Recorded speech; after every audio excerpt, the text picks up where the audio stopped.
At Anurag University, be everyone you dream to be.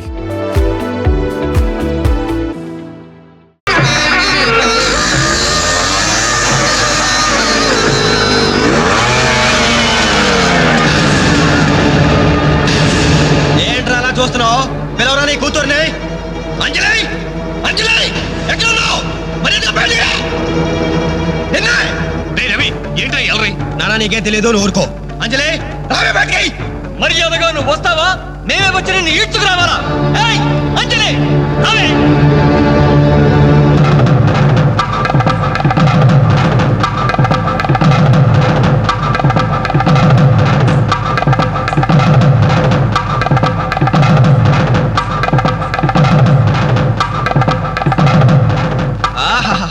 ఏమి అందం, ఎంత పవిత్రత! సాక్షాత్తు మహాలక్ష్మిలా ఉంది కదూ.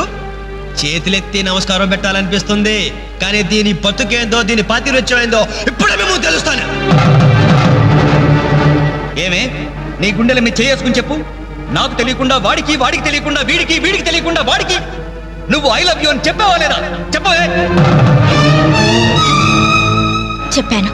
ఎందుకు చెప్పావు? నువ్వు ప్రేమించడానికి నలుగురు, పెళ్లికొకడా. నువ్వు సరసాలాడడానికి నలుగురు, సరదా తీసుకోవడానికి ఒకడా. ఒకేసారి 5గురిని భరిస్తాక నువ్వేనా ద్రౌపదిని అనుకుంటున్నావా? చెప్పు, ఎందుకు ఇంత నాటకం నడిపావు? మా జీవితాలతో ఎందుకు ఆడుకున్నావు? నిన్ను ప్రేమించిన నేరానికి మమ్మల్ని ఎందుకు పిచ్చివాళ్ళని చేశావు? చెప్పవే, చెప్పు.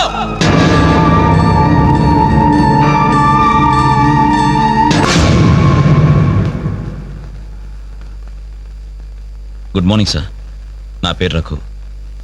నా బయోడేటా వద్దు వద్దు, వేస్ట్, చెప్పొద్దు. ఇదిగో నీలాంటి నిరుద్యోగుల కన్నీటి కథలు విని విని నా బుర్ర హీట్ ఎక్కిపోయిందయ్యా. ఒక్క హైదరాబాద్ నగరంలోనే రోజుకి 5,000 మంది గ్రాడ్యుయేట్లు ఎంప్లాయ్మెంట్ ఆఫీసుల్లో పేర్లు రిజిస్టర్ చేయించుకుంటున్నారు. టోటల్గా 5 ఉద్యోగాలు లేవు సార్. అందుకే నేను ఒక ఐడియా చెప్తా విను. ఇదిగో నీలాంటి వాళ్ళ కోసమే గవర్నమెంట్ సెల్ఫ్ ఎంప్లాయ్మెంట్ స్కీమ్ పెట్టిందయ్యా. నువ్వు ఇట్లా అప్లికేషన్ పెట్టావంటే అట్లా లోన్ శాంక్షన్ అయిపోతుంది. ఎంబడే కనుక బిజినెస్ స్టార్ట్ చేసావంటే 5 ఏళ్ళు తిరిగేసరికి ఓ చిన్న సైజు స్టార్ట్ అవ్వు, బుల్లి సైజు బిల్ గేట్స్ అయిపోతావయ్యా. ఏమంటా? చాలా బాగుంది సార్. కదా, మంచి తాటు, మంచి స్కీము. Thank you. సార్ మీకు సొంత ఇల్లు ఉందా సార్? పోయిన సంవత్సరం కట్టించా జూబిలీస్ లో. ఏం లేదు, నేను లోన్ అప్లై చేస్తే మీరు షూరిటీ పెట్టాను. నీ లోను కోసం నా ఇల్లు తాకట్టు పెట్టాలనా? మరి నా దగ్గరే ఉంది సార్. పోనీ మీ జాబ్ రిజైన్ చేసి నాతో బిజినెస్ పార్ట్నర్ గా జాయిన్ అయిపోండి. మన ఇద్దరం 5 ఏళ్లలో కోటీశ్వరం అయిపోవచ్చు. ఎగతాళా? ఎగతాళి చేసింది నువ్వు. ఉద్యోగాల కోసం ఎంతో ఆస్తి వచ్చే వాళ్ళకి నువ్వు ఇచ్చే బోడి సలహా ఇదే. పైగా ఉద్యోగాలు లేవు అని చెప్పడానికి ఒక సెక్షన్, దానికి ఆఫీసర్, నీకు శాలరీ. మిస్టర్, ఎక్కువగా మాట్లాడుతున్నావు. ఎస్, ఎక్కువగా చదివాను, అందుకే ఎక్కువగా మాట్లాడుతున్నాను. కష్టపడి చదువుకున్న వాడు ఎవరైనా కడుపు పండితే ఇలాగే మాట్లాడతాడు. నువ్వు కష్టపడి చదువుకున్నావో, కాపీ కొట్టి పసాయేవో నాకు అనవసరం. మర్యాదగా బయటికి వెళ్ళకపోతే మెడపట్టి బయటికి గెంటాల్సి. నా మీదే చెయ్యెత్తావా? చెయ్యి ఎత్తడం కాదు, నా మీద చెయ్యి పడితే ఆ చెయ్యి తీసేస్తాను. ఇలా ఆఫీసుల్లో నిద్రపోయే వాళ్ళకి ఏమంటారా ఉద్యోగాలు? ఈ రాష్ట్రాన్ని విషన్ 2020లోకి తీసుకెళ్తాను.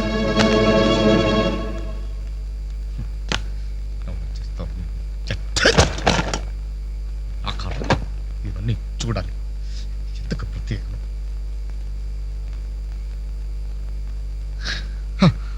ఎందుకలా ఉన్నారండి? నా ఉద్యోగానికి రాజీనామా ఇవ్వాలనుకుంటున్నాను. ఏమైంది నాన్న? నేను ట్రైన్ డ్రైవర్నో హంతకుడినో అర్థం కావట్లేదమ్మా.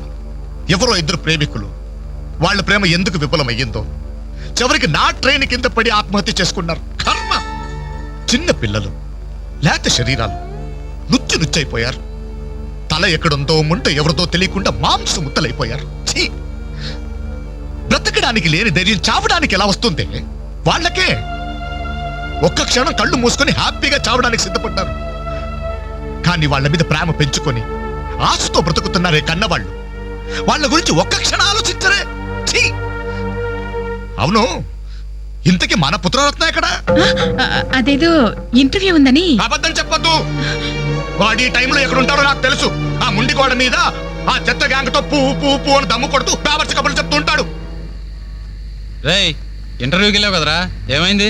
ఏమవుతుంది, సేమ్ ఓల్డ్ స్టోరీ. అయితే ఈ రోజు కూడా ఎవరైనా కొట్టొచ్చావా? చదువుకున్న నేరానికి నన్ను నేనే చెప్పుతో కొట్టుకుని వచ్చేసాను. ట్రైన్ వచ్చింది, మీ నాన్న డ్యూటీ దిగుతాడేమో. ఆయన డ్యూటీ అయిపోయి ఎప్పుడు ఇంటికి కూడా చేరుంటాడు. అయితే ఈ రోజు కూడా దొడ్డిదారే అనమాట. అంతే మరి.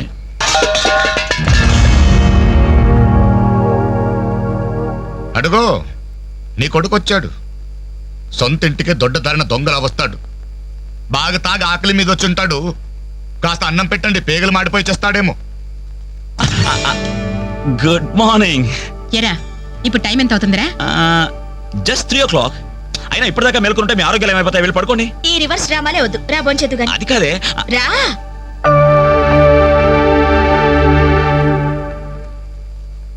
భోంచేసేవా? మ్, ఈ హైదరాబాద్ మహానగరంలో వేకువ జామున 3 గంటలకు భోంచేసేవాడిని నిన్నొక్కడినే చూశానురా. ఈ హైదరాబాద్ మహానగరంలో వేకువజామున 3 గంటల దాకా ఓపిగ్గా మేలుకుని కొడుకుని విసిగించే తండ్రిని నేను ఒక్కడనే చూస్తున్నాను. మాటకి మాట జవాబు చెప్పడం కాదు. చెప్పు, ఇప్పటిదాకా ఎక్కడికి వెళ్ళొస్తున్నావు? ఆ ఫ్రెండ్ ఇంట్లో ఏదో ఫంక్షన్ ఉందని. నేను నిన్ను అడగలేదు. చెప్పు, ఎక్కడికి వెళ్ళొస్తున్నావు? బయటికి. బయటికంటే బయటకి. అదే ఎక్కడికి? బయటకి.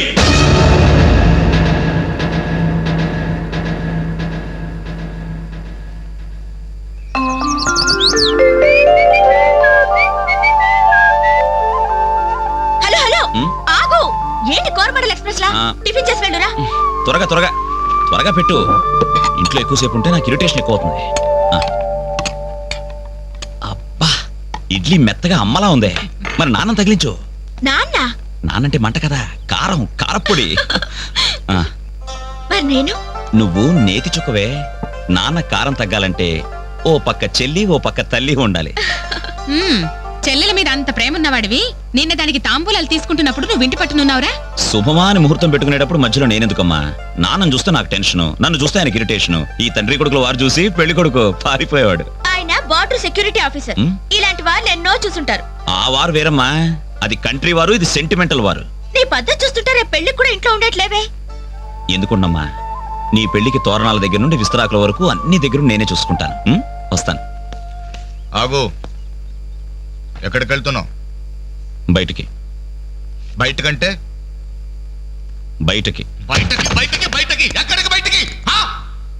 ఓ మగాడు బయటికి వెళ్తున్నానంటే ఉద్యోగం చేయడానికి వెళ్తున్నాను, ఉద్యోగం వెతుక్కోవడానికి వెళ్తున్నాను, రాళ్లు కొట్టడానికి వెళ్తున్నాను, లేదు డబ్బు సంపాదించడానికి వెళ్తున్నాను అనే మగతనం సమాధానంలో ఉండాలి. లేదో ముండి కోట దగ్గర వెళ్తున్నాను, ఆ కొండ ముచ్చలతో కోతి వేషాలు వేయడానికి వెళ్తున్నాను అనే చవట సమాధానమైనా ఉండాలి. అవునయ్యా, నేను చవట్నే, అసమర్థుణ్ణే.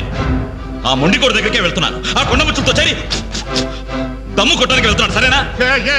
ఇంకా ఎన్నాళ్ళు ఆ బేవర్చకాలతో తిరుగుతావురా? ఉద్యోగం రాని వాళ్ళంతా నీ దృష్టిలో బేవర్స్ కాళ్లే, కానీ వాళ్ళే నా ఫ్రెండ్స్, నా ఆత్మీయులు. నా కష్టాలు వినేది వాళ్ళే, నా కన్నీళ్లు తుడిచేది వాళ్ళే. వాళ్ళతో మాట్లాడితేనే నాకు మనశ్శాంతిగా ఉంటుంది. ఏడ్చావు. నీ వయసులో ఉద్యోగం చేస్తూ మా అక్కయ్య పెళ్లి చేశాను. 2 పిల్లలకి తండ్రినయ్యి గౌరవంగా ఇక్కడ దాకా సంసారం నెట్టుకొచ్చాను. మీ కాలంలో 100 ఉద్యోగాలకి ఒక్కడుండేవాడు.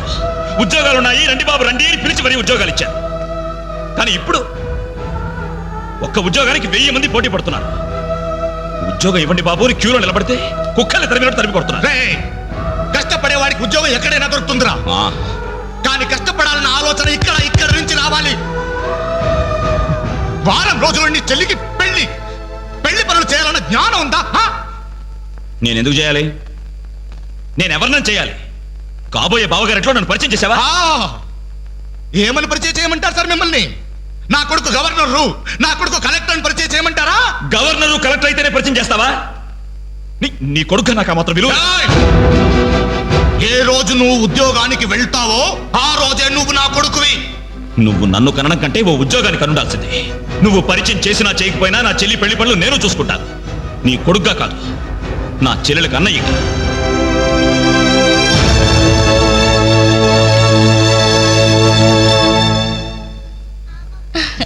Very good. మీ చెల్లెలు పెళ్ళైన వెంటనే మన పెళ్లి జరిగిపోవాలి. ముందు నాకు ఉద్యోగం దొరకాలి, ఆ తర్వాతే మన పెళ్లి. 5 సంవత్సరాల నుండి ఇలాగే చెప్తూ పోస్ట్ పోన్ చేస్తున్నావు. అవతల మా వాళ్ళేమో పెళ్లి ప్రయత్నాలు చేస్తున్నారు. నాకేమో చాలా టెన్షన్ గా ఉంది. చిత్ర, నువ్వు టెన్షన్ అయ్యి నా టెన్షన్ పెట్టుకో. అన్నీ సక్రమంగా జరుగుతాయి. Don't worry, be happy.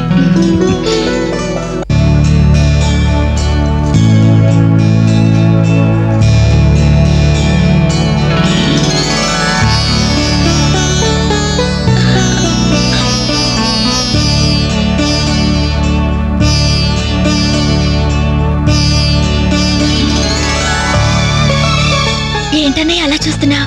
అచ్చు అచ్చు అమ్మలా ఉన్నావమ్మా.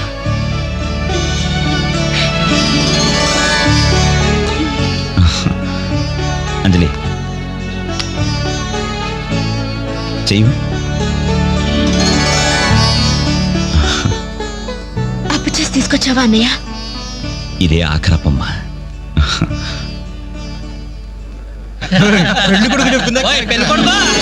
ముందు బట్టలు మార్చుకో, అవతల పూజ మొదలవుతుందంట. ఒక్క నిమిషం ఇప్పుడే వస్తానరా. ఇదిగో ఏం పర్లేదా, కాస్త లేటుగానేరా. ఈ లోపుగానేనా 4 హాస్టల్ తాగించేస్తారు. కనపడలే మొక్కలా.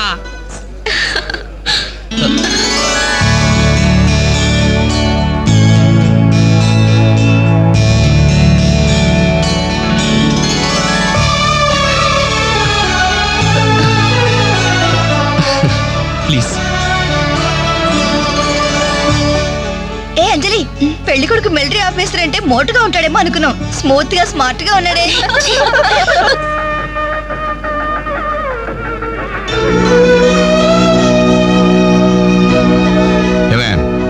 ఇట్రా, ఏమిటండి? ఈ చైన్ రఘుకిచ్చి అల్లుడు గారికి వేయమని చెప్పు. రేపు మగపెళ్లి వాడి నుండి బావమరిది ఏమిచ్చాడన్న మాట రాకూడదు. ఆ ఇచ్చేదేదో మీరే ఇవ్వచ్చు కదండి. నేను ఇస్తే వాడిని అవమానించడానికి ఇచ్చాననుకుంటాడు. నువ్వు వెళ్ళు, నేను గుడికి వెళ్ళొస్తాను. రఘు, ఇలారా. ఏంటమ్మా? ఈ చైన్ తీసుకెళ్లి పెళ్లి కొడుకు ఇవ్వరా. ఎవరిచ్చారు? మీ నాన్నగారు. నేనే మొక్కల తర్వాత కలుపుతారు, ముందు నీ వందరాని ఇదిగో 100. ఎంతైనా మగ పెళ్లి వారే ఎంత దర్జాగా పేకాడుతున్నారు. ఏమండ పెళ్లి ఎప్పుడో తెల్లారుజామున 3 గంటలకి. ఏం పర్లేదు, మీరు కూడా వచ్చాయన. రండి రండిరా. రండి.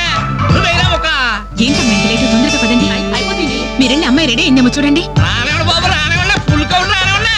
ఒరే, మొక్కలు తిరిగిన మొగోళ్ళతోటి పోటీకి వచ్చారా?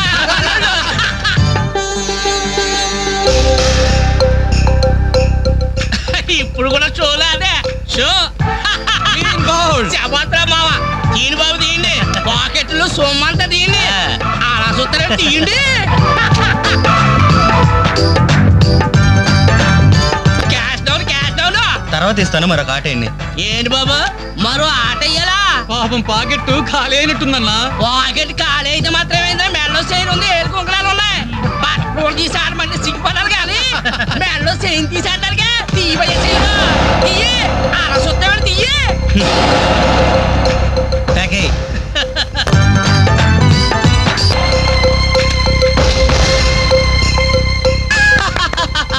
ఈ ఆట కూడా మాదే. మిమ్మల్ని టోటల్ గా వాష్ అవుట్ చేసే వరకు మేము వదలం. డబ్బులు ముందు మొక్కలైనా తర్వాత డబ్బులు ఇస్తాం. అప్పు గిప్పు జాంతానాయి. ఉంటే డబ్బులు తీ, లేకపోతే ఒంటి మీద నగలు తీ. వాళ్ళ ఒంటి మీద వస్తువులు ఎక్కడే రా, వేసుకుని చొక్కాలు తప్ప. తీయండి బాబు, చొక్కాలు తీయండి. ఏంట్రా వాగుతున్నావు? పద్ధతి కాదు బ్రదర్, మర్యాదగా చొక్కా వదులు. నీకు మర్యాద ఏంట్రా?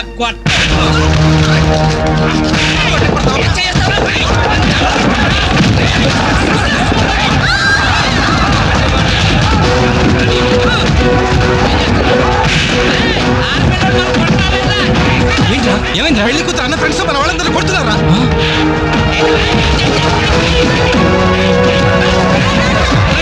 ఏంట్రా? పెళ్లి కొడుకు ఫ్రెండ్స్ మన వాళ్ళని కొడుతున్నారా?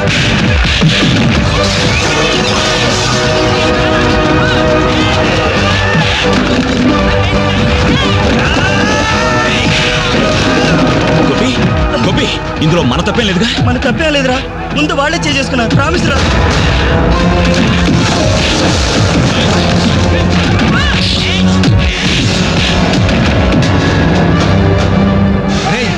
కాబోయే బావని కనీసం మర్యాద కూడా లేకుండా మా మీద చేసుకుంటావరా?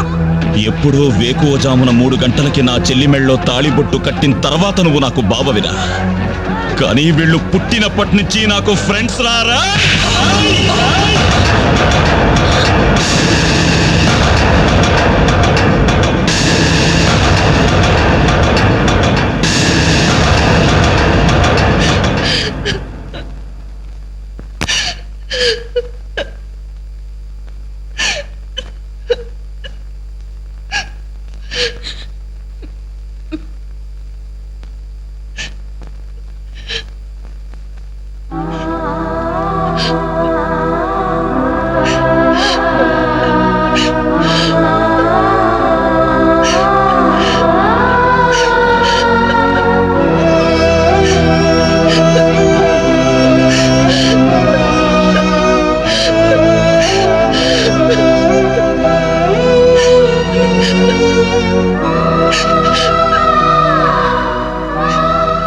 ఎప్పుడు వాడి ఇంట్లో లేడని ఏడ్చేవాళ్ళం.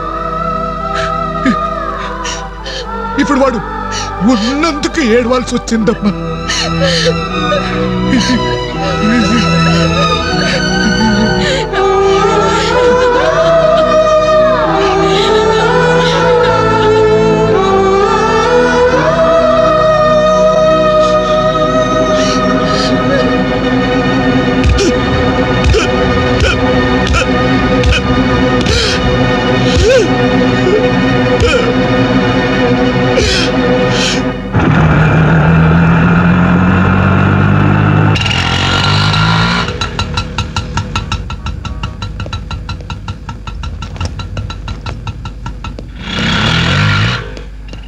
చిత్ర నేను రఘుని కలవాలి. రా. రే రఘు, నీకోసం చిత్ర వచ్చిందిరా.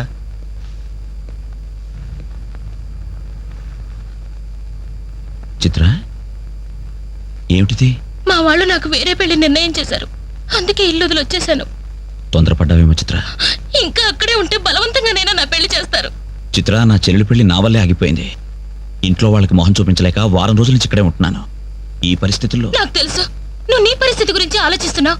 నా గురించి కూడా కొంచెం ఆలోచించు. ఒక ఆడపిల్లని గడప దాటి పెట్టుతో సహా బయటకు వచ్చానంటే మా ఇంట్లో ఏం జరిగి ఉంటుందో ఊహించు. ఇంకా నా వల్ల కాదు. వెంటనే మన పెళ్లి జరిగిపోవాలి. చిత్ర, మూర్ఖంగా మాట్లాడద్దు. అన్నిటికీ పెళ్లి సమాధానం అనుకుంటే అలాగే చేసుకుందాం. అదిగో కనబడుతుంది ఆ దేవాలయం. అక్కడికి తీసుకెళ్లి ఓ పసుపు తాడు కడతాను. ఫ్రెండ్స్ వస్తారు, ఆశీర్వదిస్తారు, ఏదో తోచిందిస్తారు, వెళ్ళిపోతారు. ఆ తర్వాత మన జీవితం ఏంటి, ఎలా బతుకుదాం? అందుకే చిత్ర, ఓ 2 నెలలు ఓపిక పట్టు. నాకు ఉద్యోగం వస్తుంది. రాకపోతే? వస్తుంది చిత్ర. రాకపోతే? వస్తుంది. నన్నెవ్వరూ అర్థం చేసుకోరు. ఇంటికెళ్తే మా నాన్న నన్ను అర్థం చేసుకోడు. బయటికెళ్తే చుట్టుపక్కల వాళ్ళు అర్థం చేసుకోరు. చివరకు నన్ను నమ్మి నాతో జీవితం పంచుకోవాలనుకున్నా నువ్వు నన్ను అర్థం చేసుకోకపోతే? నాకు వేరే మార్గం లేదు. నువ్వు కాదంటే చావనైనా చస్తాను గాని తిరిగి మా ఇంటికి మాత్రం వెళ్ళను. సరే, ఇప్పుడు నన్ను ఏం చేయమంటావు చెప్పు. ఏమండి, రఘు ఇంటికి వచ్చి వారం రోజులు అవుతుందండి. అయితే నాన్న, ఈరోజు అన్నయ్య పుట్టినరోజు నాన్న. ఏం చేయమంటారు నన్ను? ఆ కేక్ కట్ చేసి ఫంక్షన్ పెట్టమంటారా? ఏమే, వాడు పుట్టినరోజని ఇదిగో 10 రోజుల క్రితమే బట్టలు కొన్నాను. తండ్రినే, కానీ వాడు చేసిందేంటి? ఈ రోజు బజార్కి వెళ్తే ప్రతి వాడు ఏమండి మీ అమ్మాయి పెళ్లి ఆగిపోయిందంటే కదా, దానికి కారణం మీ అబ్బాయినట్టే కదా అంటుంటే తల ఎక్కడ పెట్టుకోవాలని తెలియక చస్తున్నాను. ఇదిగో నేను లేనప్పుడైనా సరే వాడిని గాని ఈ గడపలో అడుగు పెట్టనిచ్చావో